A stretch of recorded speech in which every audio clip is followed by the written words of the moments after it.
वो प्रारंभिक का पहला अध्याय वो मैं जहाँ उसके आगे वो भाग 3 में देखेंगे। भाग 3 होगा जीवो में जीवो में जीवो में और तो इसमें हम लोग अध्याय फर्स्ट के बजाय सेकंड में हम लोग देख लिए थे कि जीवों में जन्म जो है वो किस प्रकार का होता है, कौन कौन सा जन्म होता है। और लैंगिक जन्म आज हम लोग इससे आगे का बात करेंगे। और लैंगिक जन्म के अंदर प्रकारों को भी देखा, वो जिनमें होता है, उसके बाद बीजाणु जन्म किनमें होता है, या और भी बहुत सारी प्रक्रिया है। आज उससे आगे का जो प्रक्रिया है हमारा वो देखेंगे। और उसमें हम लोग देखें तो अलैंगिक जन्म की महत्वता एक क्वेश्चन बहुत बार पूछा जाता है कि अलैंगिक जन्म से उत्पन्न संतान कौन तो ये टॉपिक है कि अलैंगिक जन्म से अलैंगिक जन्म से अलैंगिक जन्म से उत्पन्न संतान को संतान को कहा जाता को कहा जाता है। तो हम लोग इसका आंसर देखते हैं। क्योंकि अलैंगिक जन्म से उसमें जो संतानें होती है वे बिल्कुल शारीरिक और आकार की जो अनुवांशिक रूप से अपने जनक के समान होती है।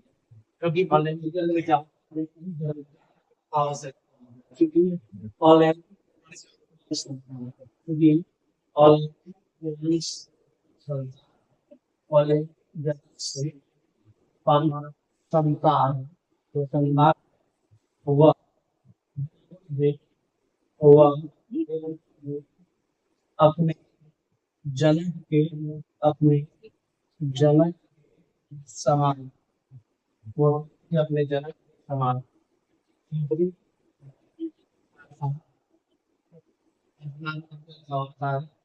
अर्थात पिता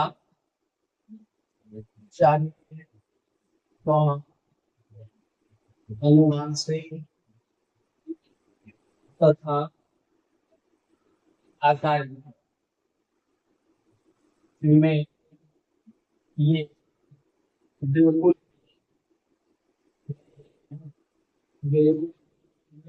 जल के समान जल समान होते अर्थात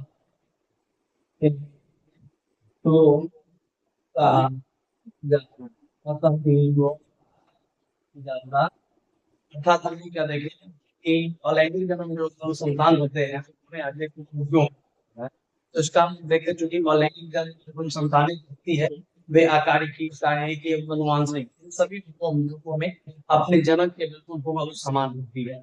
और यही जो उनका विशिष्ट लक्षण है, इसी लक्षण के कारण हम लोग अलैंगिक संतानों को क्लोन या एक पुंजक कहते हैं।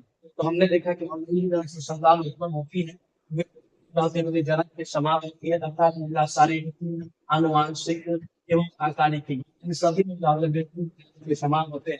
अतः इन्हें लोग क्या कहते हैं क्लोन कहते हैं। अब यहाँ तक जो हम लोगों का वो था लैंगिक जन्म क्या है, लैंगिक जन्म के बारे में अब हम यहाँ से पढ़ेंगे लैंगिक जन्म।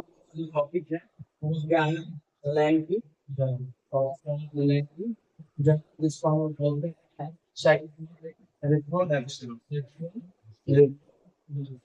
इसके बाद लैंगिक जन्म या क्या है तो जन्म की वैश्विक प्रक्रिया है जिसमें दो जन्मों की आवश्यकता होती है।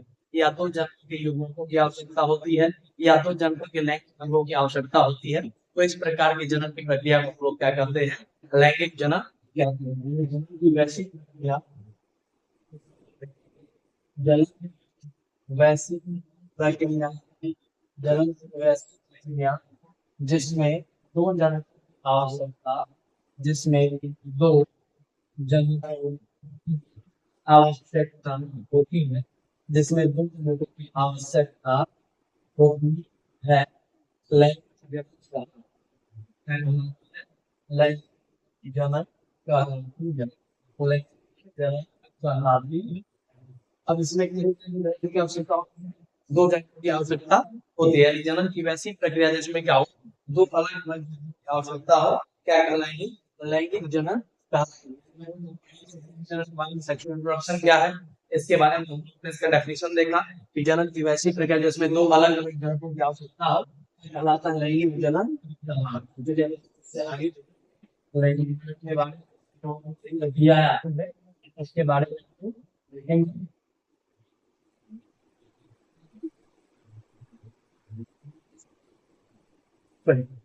लैंगिक ये काफी जटिल ये काफी जटिल प्रक्रिया काफी जटिल प्रक्रिया जो बहुत से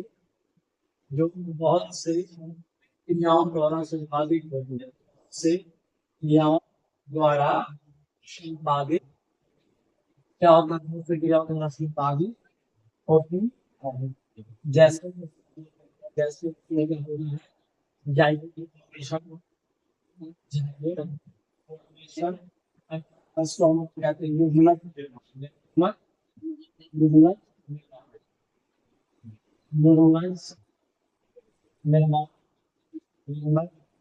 निर्माण इसके बाद फर्टिलाइजेशन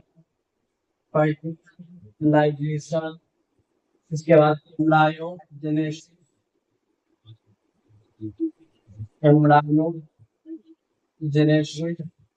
इसको हम लोग बोलते हैं फर्टिलाइजेशन को हिंदी में लिटरेचर और एम्ब्रायोजेनेसिस को हम लोग कहते हैं। इसके बाद इसके बाद जो घटनाएं इत्यादि घटना घटित होती है। हम लोग देखेंगे जनन क्या है। जनन की वैसी प्रक्रिया जिसमें अलग अलग या तो जनन की आवश्यकता होती है तो ऐसे जनन की प्रक्रिया को हम लोग क्या करते हैं लैंगिक जनन करते हैं कि दोनों जनों के युग्मकों की आवश्यकता होती है। सबसे पहले हम लोग वैसे जानते हैं युग्मक का निर्माण होता है फिर युग्मक आपस में मिलते हैं उस प्रक्रिया को फर्टिलाइजेशन कहते हैं। फिर जाइगोट फॉर्मेशन होता है इसके बाद एम्ब्रायोजेनेसिस होता है फिर एम्ब्रायोजेनेसिस में क्लीवेज यानी वितरण की क्रिया होती लगातार उसका विभाजन होती है उससे एक जीव शरीर का निर्माण होता है और फिर 9 महीने के बाद प्रसव क्रिया के दौरान उस बच्चे का कहता शिशु का निर्माण होता है। यह पूरी प्रक्रिया जो सारी जो घटनाएं घटित होती है यह लैंगिक प्रजनन के अंदर घटित होती है इसे लैंगिक प्रजनन क्या कहते हैं।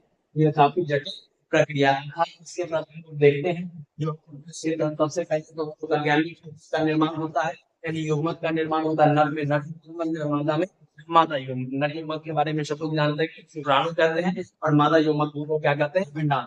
फिर जब मादा युग्मक आपस में संलयन इस प्रक्रिया को फर्टिलाइजेशन करते हैं अर्थात निषेचन कहते हैं। निषेचन के पश्चात मौजूद जो संरचना जो युग्मक एक संरचना जाइगोट का निर्माण करती है जाइगोट फॉर्मेशन कहते हैं। इसके ठीक बाद होता है एम्ब्रायो जाइगोट में लगातार इसका विभाजन से क्लीवेज होने से एम्ब्रायो भ्रूण का निर्माण होता है और इस भ्रूण से क्या होता है 9 महीने के बाद एक सुविकसित शिशु का जन्म होता है। तो ये सारी प्रक्रियाएं इसके दौरान लैंगिक जन्म के बाद ये मादा और मादा में इसकी प्रक्रिया देखने नर में क्या होता है शुक्राणु का निर्माण और बाद में जितनी भी प्रक्रिया है सारी की सारी प्रक्रिया में होती है मादाओं में देखने को मिलती है।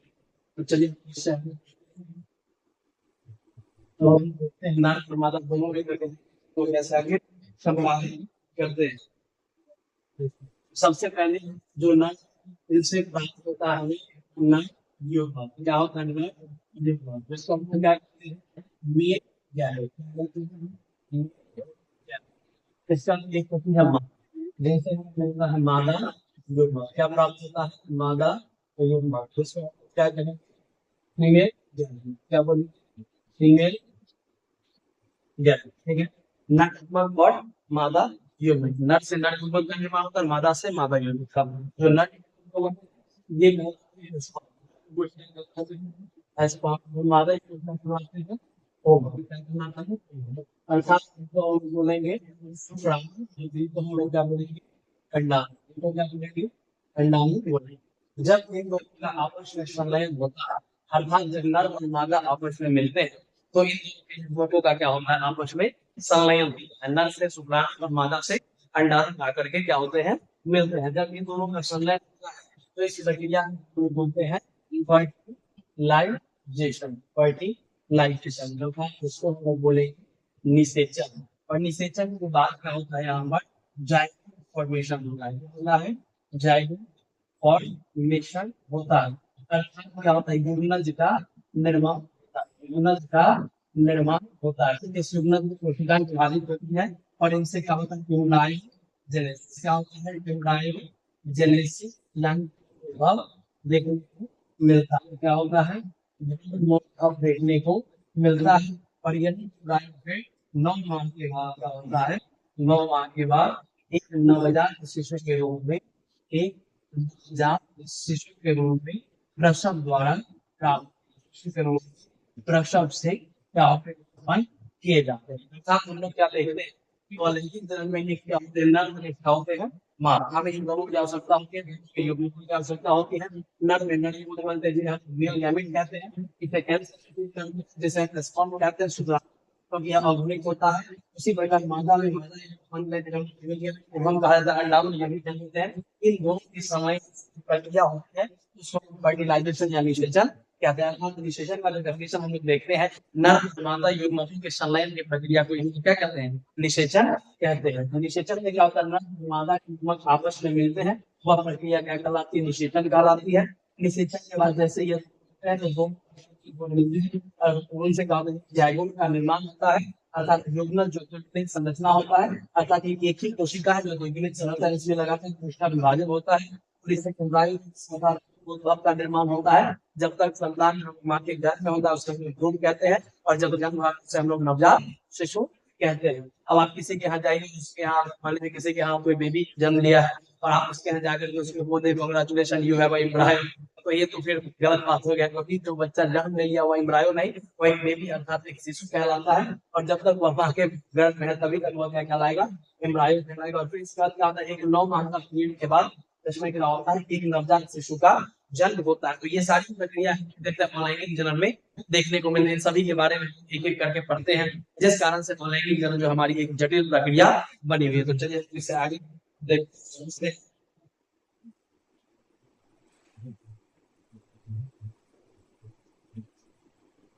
अब आगे का जो हम लोगों का टॉपिक है वह जीवन चक्र, लाइफ साइकिल।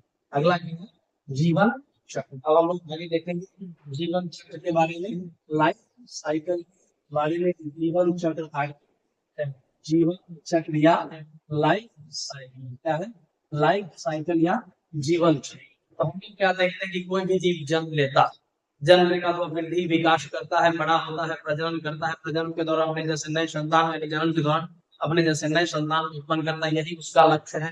और क्या करता है, संतान के उत्पन्न करने का तो कुछ ज्यादा धीरे धीरे वो प्राकृतिक मृत्यु कर जाता है, फिर कुछ समाप्त हो जाता है। तो ये उसके जन्म से लेकर के मृत्यु तक की अवधि क्या कहलाती है, उसका जीवन चक्र। जिसमें एक जीव जन्म लेता है, विकसित होता है, अपने से संतान उत्पन्न करता है, फिर वो क्या होता है, मृत्यु को पा जाता है। तो यही जीव का क्या कहलाता है, जीवन चक्र, लाइफ साइकिल कहलाता है। इसके आधार पर हम लोग देखते हैं ये जो लाइफ साइकिल है, जीवन चक्र है जीवों का, इसके आधार पर जीव को 3 भाग में बांटते हैं। कितने भाग में बांटते हैं, 3 भाग में। इसके इसके जीवों को इसके जीवों 3 भाग में बांटा गया है। जीवों को भाग में बांटा गया है, 3 भाग में बांटा गया है। जिसमें से हमारा पहला किशोरा, पहला किशोरा, पहला क्या है, किशोरा, दूसरा हम लोग का हो जाएगा किशोरा, पहला होगा किशोरावस्था। इसके बाद हम लोग का क्या हो जाएगा, पहले बच्चे जो जिसको बोलते हैं प्रजनन अवस्था, प्रजनन अवस्था, उनका हो जाएगा क्या हो जाएगा, जीर्णा अवस्था। क्या हो जाएगा, जीर्णा अवस्था। अवस्था है हमारी किशोरावस्था, प्रजनन अवस्था और जीर्णा अवस्था। इन दोनों अवस्थाओं में जीव का जो है पूरा का पूरा, जो जीव का जो है पूरा का पूरा जीवन चक्र इसी के दौरान चलता है। जीव बच्चे होते हैं, जन्म लेते हैं, किशोर में आते हैं, फिर वहां से प्रजनन योग्य होते हैं और प्रजनन करने के बाद क्या होता है, जीर्णा अवस्था अर्थात प्राकृतिक मृत्यु को अग्रसर हो जाते हैं।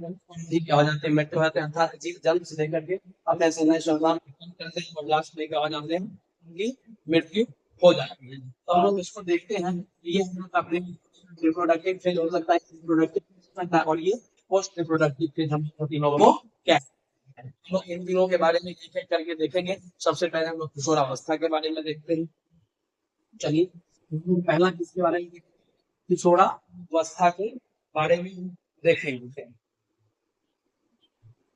चलिए तो यह क्या है, यह जीव का यह जीव का प्रजनन काल से पहले की अवस्था, प्रजनन काल से पहले की अवस्था, प्रजनन काल से पहले की अवस्था है, जिसमें जीव शरीर का विकास काफी तीव्र गति से होता है, जिसमें जीव शरीर का विकास जीव शरीर का विकास काफी तीव्र गति से होता है, काफी तीव्र गति से होता है, काफी गति से होता है।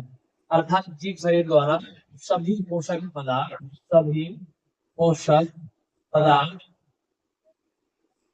जीव शरीर वृद्धि जैसी जिम्मेवार जीव शरीर की वृद्धि जिम्मेवार हेतु जिम्मेवार होते हैं। अर्थात जीवों का देखते हैं कि यह किशोरावस्था है, यह जीव का क्या है, प्रजनन काल से पूर्व का अवस्था है, प्रजनन से पहले का अवस्था। इस अवस्था में क्या होता है, जीव शरीर का विकास काफी तीव्र गति से देखने को मिलता है। छोटे जो बच्चे होते हैं वे शुरुआती अवस्था में बहुत तेजी से वृद्धि करते हैं, तो ये उनका कौन सा अवस्था कहलाता है, किशोरा अवस्था कहलाता है। ये उनका प्रजनन से पूर्व यानी से पहले का अवस्था होता है। इसमें जीव शरीर का विकास काफी तेजी से काफी तीव्र गति से होता है, और सभी पोषक पदार्थ जीव शरीर द्वारा जितने भी पोषक पदार्थ ग्रहण किए जाते हैं, ये सारे पोषक पदार्थ का उपयोग होता है जीव शरीर के विकास में, जीव शरीर के निर्माण में लगता है। जितने भी ऊर्जात्मक पदार्थ का उपयोग जीवों द्वारा होता है वो वृद्धि में जाता है। इस अवस्था में पौधे में बहुत सारे परिवर्तन देखने को हमें मिलते हैं। यह जो अवस्था है इससे क्या होता है, पौधे और जल में समानता होते हैं। इसमें पौधे और जल दोनों में, पौधे और जल दोनों में समानता देखने को मिलता है। दोनों में क्या होता है, समानता देखने को मिलता है, दोनों में समानता देखने को मिलता है। यानी यह जो अवस्था है इसमें जीव शरीर का निर्माण काफी तीव्र गति से होता है, और जीव शरीर में जितने भी ऊर्जात्मक पोषक पदार्थ लिए जाते हैं वे सारे शरीर की वृद्धि को जिम्मेवार होते हैं। इसमें पौधे और जल दोनों में इस अवस्था में क्या होता है, बहुत सारी समानताएं देखने को मिलती है। जैसे हम समानता में करेंगे लैंगिक अंगों का विकास, मानसिक परिपक्वता, पत्तियों का निर्माण। जैसे क्या होता है, लैंगिक अंगों का विकास होता है, इसी के दौरान लैंगिक अंगों का विकास होता है, लैंगिक अंगों का विकास होता है। इसके अलावा मानसिक परिपक्वता आती है, यानी धीरे धीरे क्या होता है, बच्चा कुछ कुछ समझना करता है, मानसिक परिपक्वता आती है।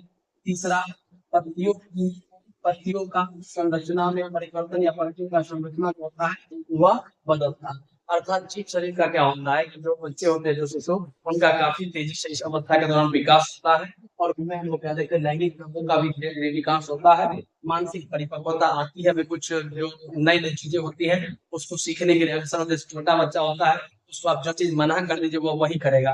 तो हम कहते हैं कि आप एक बार उसको छोड़ दीजिए। जैसे कोई छोटा बच्चा मान के चले, कोई दिया जल रहा है वो उसकी ओर जा रहा है, उसको आप बार बार हटाइए वो बार बार जाएगा, बार बार हटाइए वो बार बार वही काम करेगा जो आप मना कर देंगे। बस एक बार उसको आप छू दीजिए, एक बार उसको कहीं जी लेते, वो जैसे ही जाकर के छुएगा फिर वो वहां जरूर कभी दोबारा उसको नहीं छुएगा, क्योंकि उसको एहसास हो जाएगा उसको छूने से हमें क्या होता है। और अर्थात अगर बच्चा कोई गलती करे तो एक बार आप करने दीजिए कि बस ऐसे ही था, ऐसे ही।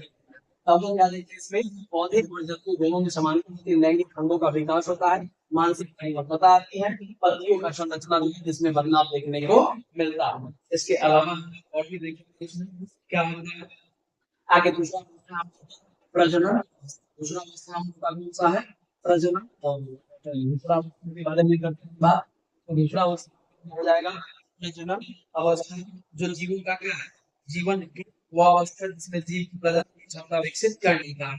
यानी प्रजनन अवस्था दूसरा प्रजनन अवस्था, प्रजनन अवस्था, इसमें क्या होता है, जीव प्रजनन की क्षमता विकसित कर लेता है। इसमें जीव जो है, जीव प्रजनन क्षमता, प्रजनन की क्षमता विकसित कर लेते, प्रजनन की क्षमता विकसित कर लेते, विकसित कर लेते हैं।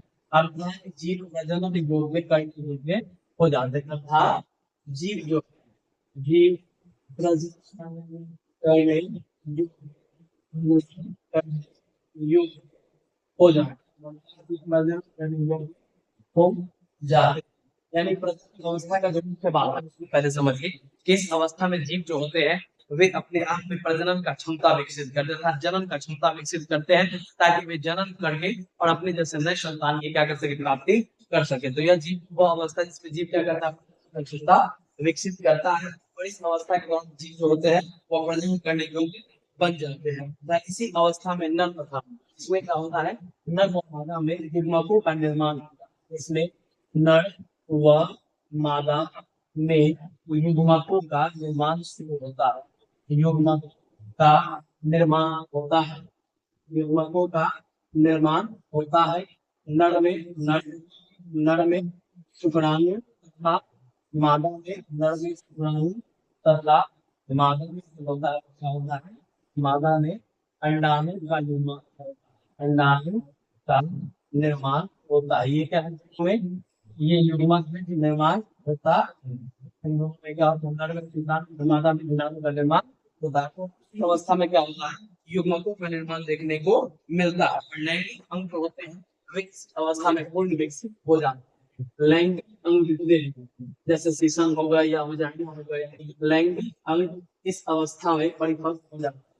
इस अवस्था में क्या हो जाते हैं, परिपक्व हो जाते हैं। इस अवस्था में परिपक्व हो जाते हैं। अर्थात हम लोग क्या देख रहे हैं कि जीव बिल्कुल तैयार है अपने जैसे नए संतान उत्पन्न करने के लिए। यानी उसका जो उद्देश्य है, जो समाये हैं अपने जैसे नए संतान को प्राप्त करने के लिए, लगातार जनसंख्या यहाँ बढ़ाने के लिए, तो उसके लिए जीव क्या पूरा का पूरा प्रजनन अवस्था में तैयार रहता है। क्योंकि हम लोग देखते हैं इसमें जीव जो है प्रजनन की क्षमता विकसित कर लेता है। जीव जो होता है इसमें भी प्रजनन की क्षमता विकसित कर लेते हैं, और प्रजनन की क्षमता विकसित करने के बाद जीव जो है प्रजनन करने योग्य हो जाते हैं। तथा जीवों में युग्मकों का निर्माण, नर तथा मादा में युग्मकों का निर्माण होना शुरू होता है। जैसे नर में शुक्राणु तथा मादा में अंडाणु का निर्माण होता है। लैंगिक अंग इस अवस्था में परिपक्व हो जाते हैं, यानी प्रजनन अवस्था है, इसके आते आते लैंगिक अंग जो होते हैं वे भी क्या हो जाते हैं, परिपक्व हो जाते हैं, पूर्ण रूप में विकसित हो जाते हैं, और जीव जैविक क्रियाओं में संतान उत्पन्न करता है। और जीव क्या होता है, जैविक क्रिया द्वारा इस अवस्था में जीव जैविक क्रिया इस अवस्था में जीव जैविक क्रिया द्वारा नए संतान उत्पन्न करते हैं। जीव जैविक क्रिया द्वारा नए संतान उत्पन्न करते हैं, नए संतान उत्पन्न करते। तो यह क्या था, आपका प्रजनन अवस्था है, जिसमें हमने देखा कि जीव क्या होता है, अपने आप को प्रजनन करने योग्य बनाते हैं, और जीव प्रजनन करने योग्य बनाते हैं और प्रजनन करते हैं, और उसके माध्यम से अपने नए संतान उत्पन्न करते हैं। अच्छा, अब हम लोग को यहाँ पर देखना है इस अवस्था के आधार पर जीवों को दो भाग गया है। क्या किया गया है, इस अवस्था के आधार, इस अवस्था प्रजनन अवस्था के आधार, इस अवस्था के आधार पर जीवों को दो वर्गों में वर्गीकृत किया गया। जीवों को दो भागों में बांटा गया, जीवों को दो भागों में बांटा गया। अब ये दो भाग कौन है, ये होगा हम लोगों का पहला मौसमी प्रजनन। पहला कौन सा है, मौसमी प्रजनन, अर्थात क्या होते हैं हमारे सीजनल ब्रीडर। क्या होते हैं, सीजनल ब्रीडर, सीजनल ब्रीडर।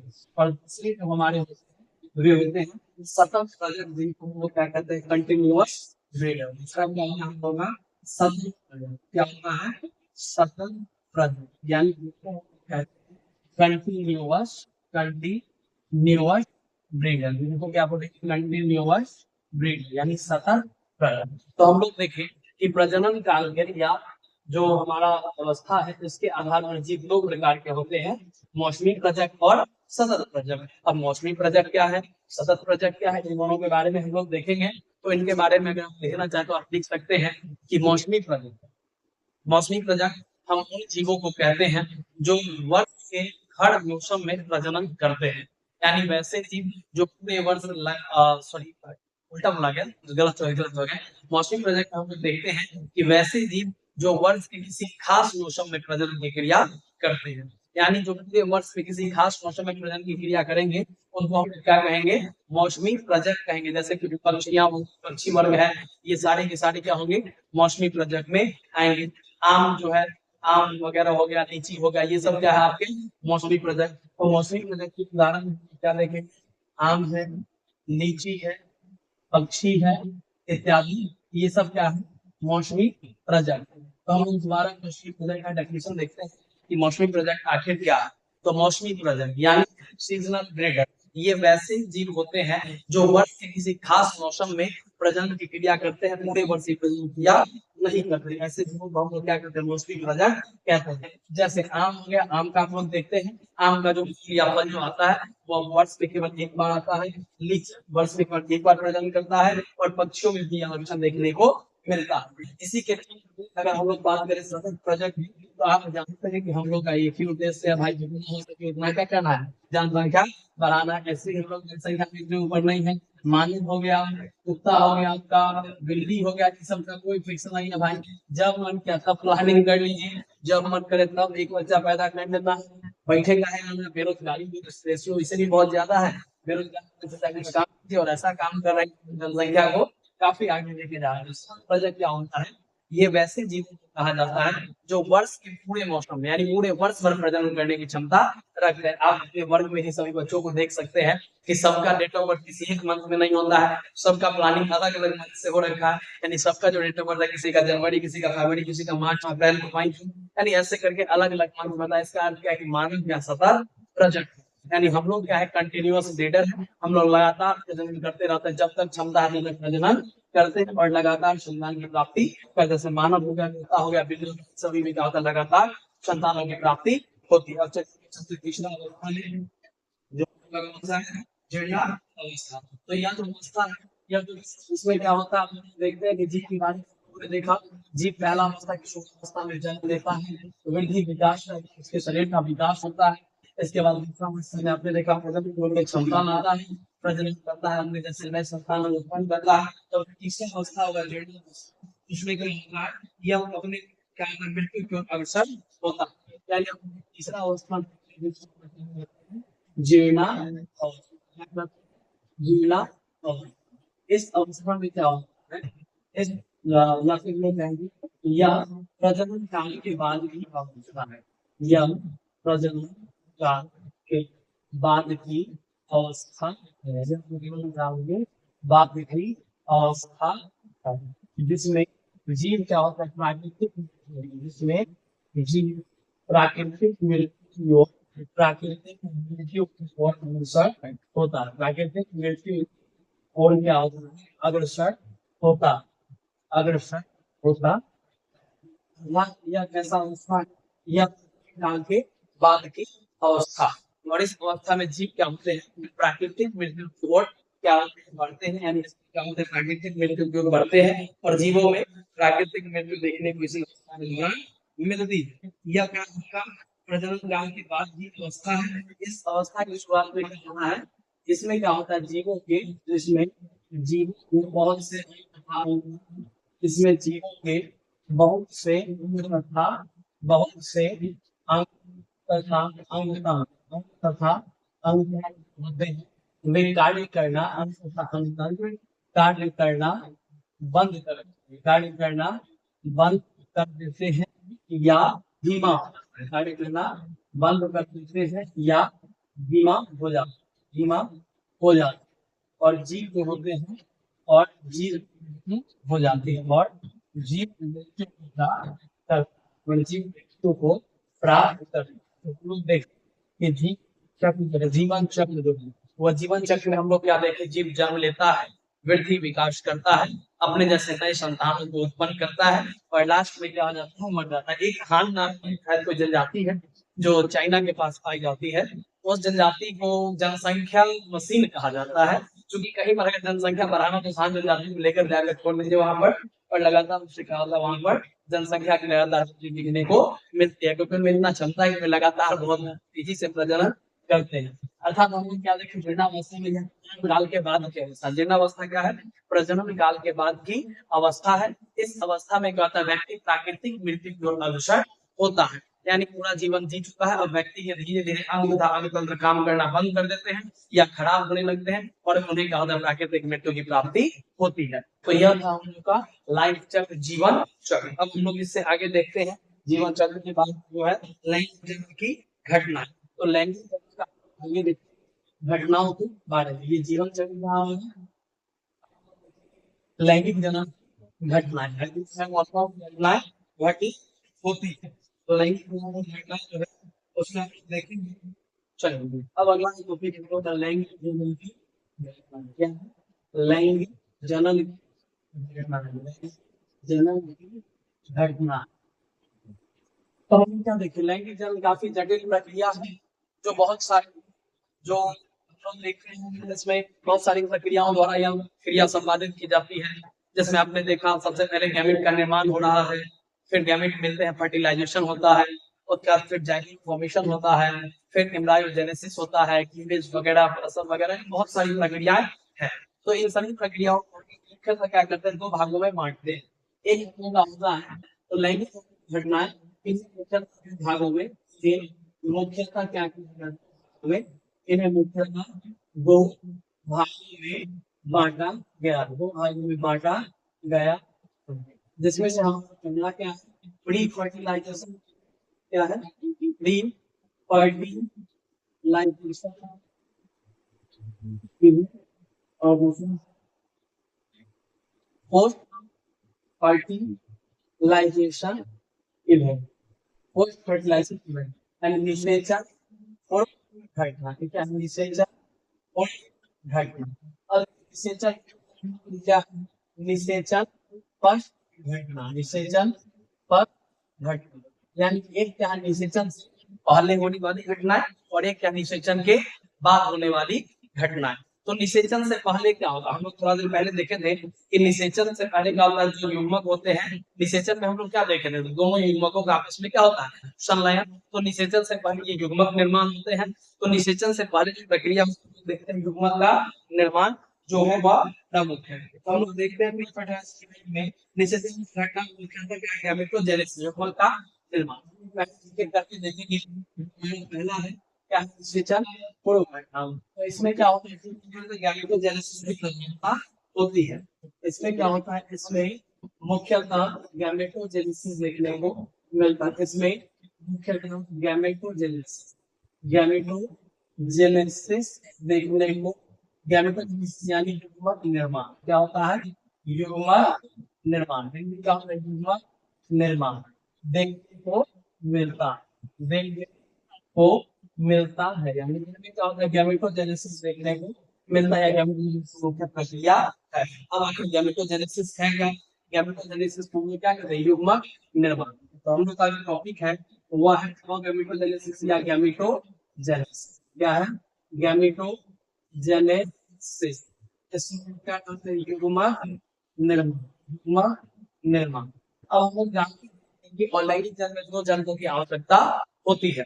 दोनों भी युग्मक का निर्माण अलग अलग अर्थात नर में नर युग्मक का निर्माण उनके प्राथमिक लैंगिक अंग जैसे वृषण में होता है और मादा युग्मक का निर्माण प्राथमिक लैंगिक अंग यानी अंडाशय में होता है। अर्थात नर में वृषण से क्या होता है, नर के वृषण से आपका जो शुक्राणु है इसके निर्माण की प्रक्रिया एवं मादा में अंडाशय से अंडाणु के निर्माण की प्रक्रिया को क्या कहते हैं गैमेटोजेनेसिस कहते हैं। या इसको हम लिखेंगे युग्मक के निर्माण की प्रक्रिया, युग्मक के निर्माण की प्रक्रिया, युग्मकों के निर्माण की प्रक्रिया, युग्मक जनन प्रक्रिया को क्या कहते हैं युग्मक जनन कहते हैं, युग्मक जनन कहते हैं। अब युग्मक यह अलग अलग होता है, यह नर तथा मादा में, यह नर तथा मादा दोनों में अलग अलग संबंध होता है, दोनों में अलग अलग संबंध होता है, दोनों में होता है अलग अलग संबंध, अलग अलग संबंध होता है, अलग अलग संबंध होता है। नर के वृषण से, नर के वृषण से शुक्राणु का निर्माण, शुक्राणु तथा मादा के अंडाशय से, मादा के अंडाशय से, मादा के अंडाशय से अंडाणु का निर्माण होता है, अंडाणु का निर्माण होता है, अंडाणु का निर्माण होता अर्थात नर व मादा में क्रम से शुक्राणु अंडाणु के रूप में निर्मित पाएगा। अर्थात नर व मादा अर्थात क्रमशः नर व मादा में शुक्राणु व अंडाणु के युग्मक का निर्माण होता है। शुक्राणु वह अंडाणु के में युग्मक का निर्माण होता है। युग्मक का क्या होता है? निर्माण होता है। अच्छा, ये निर्माण क्या होता है? तो नर युग्मक का निर्माण जो देखेंगे, जो नर युग्मक है उनका निर्माण, नर युग्मक का निर्माण वृषण होता है। कहाँ होता है? वृषण। जो नर का क्या है? नर का प्राथमिक लैंगिक अंग, नर का क्या? प्राथमिक लैंगिक अंग, प्राथमिक लैंगिक अंग। उसी प्रकार का मादा युग्मक का बात करें तो मादा युग्मक का निर्माण कहाँ होता है? मादा युग्मक इसका निर्माण कहाँ होता है? मादा के अंडाशय, मादा के अंडाशय। तो क्या है? मादा का प्राथमिक लैंगिक अंग होता है। अर्थात पहला टॉपिक गैमेटोजेनेसिस, युग्मक जनन। तो युग्मक जनन क्या देखते हैं? युग्मकों के निर्माण की प्रक्रिया को युग्मक जनन कहते हैं। हम इस बोले युग्मक के निर्माण की प्रक्रिया को युग्मक जनन कहते हैं।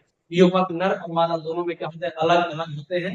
नर में जो युग्मक होते हैं उन्हें हम शुक्राणु कहते हैं, और मादा में जो युग्मक होते हैं उन्हें हम क्या कहते हैं? अंडाणु कहते हैं। यह तथा मादा दोनों में क्या होता है? अलग संपन्न होता है। युग्मक निर्माण की प्रक्रिया है वो नर में अलग संपन्न होती है और मादा में अलग संपन्न होती है। नर के वृषण से शुक्राणु तथा मादा के अंडाशय से अंडाणु का निर्माण होता है। इनमें क्या होता है? नर के वृषण से शुक्राणु तथा मादा के अंडाशय से क्या होता है? अंडाणु का निर्माण देखने को मिलता है। अर्थात क्रमशः नर व मादा में शुक्राणु व अंडाणु के युग्मक का निर्माण होता है। अर्थात क्रमशः नर व मादा में नर में शुक्राणु और मादा में अंडाणु में क्या होता है? युग्मक के निर्माण देखने को मिलते हैं। अच्छा, नर युग्मक का निर्माण किसमें होता है?